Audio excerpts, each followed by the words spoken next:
ഇതിൻ്റെ അടീനിയം കുഞ്ഞുങ്ങളാണ്. കണ്ടോ, ഇതിൻ്റെ ഇലയുടെ ഒരു വ്യത്യാസം. ഗ്രീൻ കളറോടെ നല്ല കുഴപ്പമില്ലാത്തിൻ്റെ ഇല കണ്ടോ, ഇങ്ങനെ പച്ച കളറായിട്ട് നിൽക്കുന്നത്.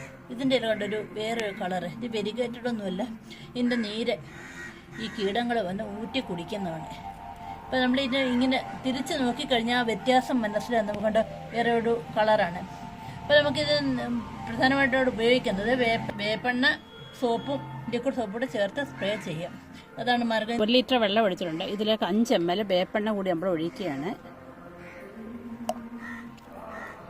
വേപ്പെണ്ണ വെള്ളത്തിൽ ലയിക്കത്തില്ലെന്ന് എല്ലാവർക്കും അറിയാമല്ലോ. അത് നമ്മൾ ഒരു 5 ml ലിക്വിഡ് സോപ്പ് കൂടെ ഒഴിക്കുക. ലിക്വിഡ് സോപ്പാണ്. ഇത് ഒഴിച്ചിട്ട് നന്നായിട്ട് മിക്സ് ചെയ്യും. അപ്പോൾ വേപ്പെണ്ണ ഈ വെള്ളത്തിൽ ലയിച്ച് ചേരും. എല്ലായിട്ടും സ്പ്രേ ചെയ്ത് കൊടുക്കുക. ഇലയ്ക്ക് സ്പ്രേ ചെയ്താൽ മതി. ഇലയിൽ ഈ മുകളിലത്തെ ഇലയും കണ്ടോ വല്ലാതിരിക്കുക. അപ്പോൾ അതിനോട് നമ്മൾ സ്പ്രേ ചെയ്തെടുക്കുന്നു.